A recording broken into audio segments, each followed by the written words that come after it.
Okay चलिए, जैसे आप लोगों ने डिमांड किया है कि सिंस और फॉर का आपको as a preposition of time since और फॉर का डिफरेंस चाहिए, ठीक है। सिंस और फॉर, सिंस वर्सेस फॉर, ठीक है। तो सिंस हम कई तरह से यूज़ करते हैं, ये कंजंक्शन भी यूज़ होता है, ठीक है, और फॉर कई तरह से भी यूज़ होता है। तो यहाँ पे लिखना ज़रूरी है, मेंशन कर देते हैं कि as a preposition of time, ठीक, since and for as preposition of time,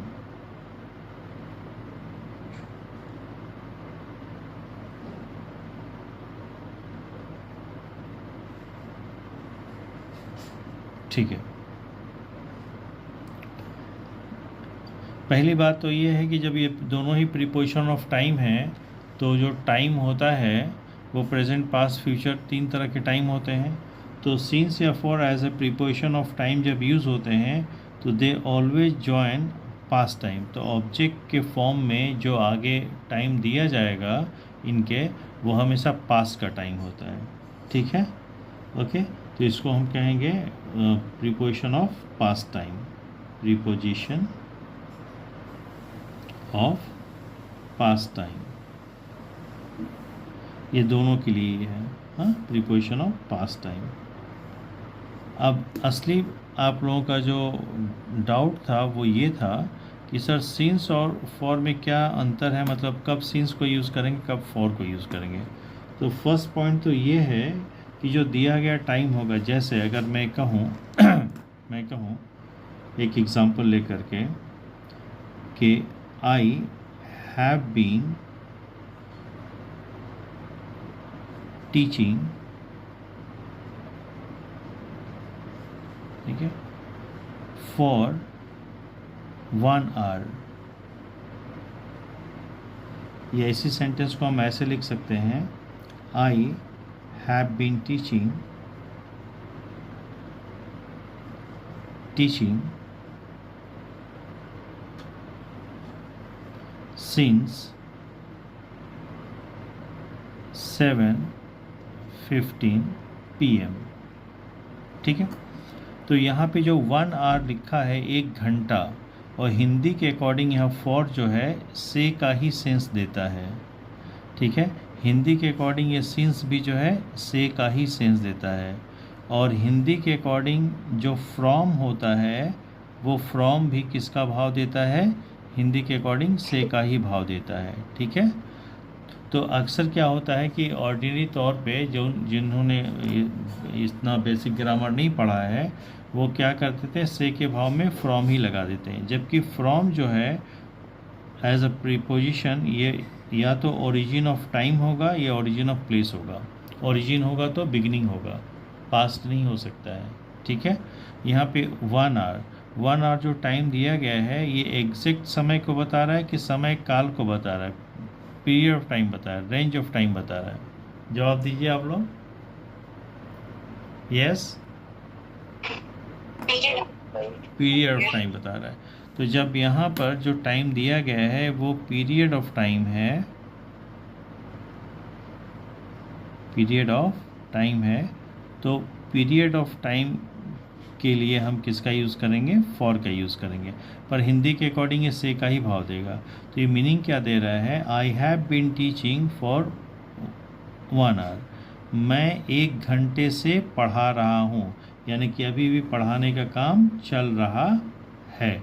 तो जो 1 घंटा टाइम दिया गया ये पीरियड ऑफ टाइम है, इसलिए यहाँ पे फॉर लग गया। लेकिन उसी बात को दूसरे तरीके से यहाँ कह दी गई है, I have been teaching since 7:15 PM। अगर मैं सपोज कर लूँ कि अभी 8:15 हो रहा है, 8:15 हो रहा है, अगर मैं ये मान लूँ, ठीक है, और सेंटेंस ये कह रहा है I have been teaching since 7:15 PM, मैं 7:15 से पढ़ा रहा हूँ। तो 7:15 पे मैंने पढ़ाना शुरू किया, तो 7:15 कब का टाइम है, पास्ट का टाइम है, क्योंकि जब मैं अभी बात कर रहा हूँ अभी ही मैंने पढ़ाना नहीं शुरू किया। 7:15 जब था पास्ट में, तब हमने पढ़ाना शुरू किया था, और तब से पढ़ाते पढ़ाते मुझे 1 घंटा हो गया, तो अब 8:15 हो गया। तो ये जो 7:15 है, ये भी पास्ट का टाइम है, लेकिन ये एग्जैक्ट टाइम है। 7:15 एग्जैक्ट टाइम है, तो ये पीरियड ऑफ टाइम नहीं है, बल्कि ये पॉइंट ऑफ टाइम, इसी को स्पेसिफिक टाइम भी कहते हैं। Point of time, point of time है। ओके, तो इतनी बात समझ में आई कि सीन्स का यूज़ कब करेंगे और फॉर का यूज़ कब करेंगे, बोलिए जल्दी से। ठीक है, दूसरी चीज़ लगे हाथ, ये समझ लीजिए, आप सेंटेंस में जब भी फॉर या सीन्स का यूज़ करते हैं as a preposition of time, ठीक है, तो उस सेंटेंस का जो टेंस होगा परफेक्ट टेंस होगा, या तो परफेक्ट कॉन्टिन्यूस होगा। परफेक्ट में कोई प्रेजेंट का परफेक्ट या कॉन्टिन्यूस में प्रेजेंट परफेक्ट का कॉन्टिन्यूस जरूरी नहीं है। पास्ट परफेक्ट भी हो सकता है, पास्ट परफेक्ट कॉन्टिन्यूस भी हो सकता है, फ्यूचर परफेक्ट भी हो सकता है। ठीक है, जनरली बच्चे ये समझ लेते हैं कि फॉर या सिंस लगा है तो प्रेजेंट परफेक्ट कॉन्टिन्यूस ही होगा, ऐसा ज़रूरी नहीं है। आप लोगों ने टेंस में अच्छी तरह से पढ़ा है कि परफेक्ट टेंस या परफेक्ट कॉन्टिन्यूस टेंस, परफेक्ट और परफेक्ट कॉन्टिन्यूस में एक ही डिफरेंस है। परफेक्ट में काम हो चुका होता है किसी समय की तुलना में, और परफेक्ट कॉन्टिन्यूस में क्या है कि काम चल रहा होता है, ख़त्म नहीं हुआ होता है। ठीक है ना, ओके। तो जब भी सीन्स या फॉर लगता है, तो सीन्स या फॉर अगर प्रीपोजिशन है, तो आपको पता है कि प्रीपोजिशन जो है अपने ऑब्जेक्ट का रिलेशन बनाता है। तो इसका ऑब्जेक्ट कौन है, वन आवर, टाइम है। तो प्रीपोजिशन अपने ऑब्जेक्ट का रिलेशन सेंटेंस के अंदर किसी न किसी दूसरे वर्ड के साथ बनाता है। तो यहाँ पे फॉर जो है इस ऑब्जेक्ट का 1 आवर, इस टाइम का रिलेशन वर्ब के साथ बना रहा है। सिंस जो है इस टाइम का रिलेशन वर्ब के साथ बना रहा है। तो ये तो किसी समय पे काम शुरू हुआ था ना 1 घंटा पहले, और 1 घंटा पहले से कब तक चल रहा है, अभी तक चल रहा है। तो 1 घंटा पहले का टाइम मेंशन हो गया, एक टाइम ये, और अभी तक चल ही रहा है, तो दूसरा टाइम अभी प्रेजेंट का।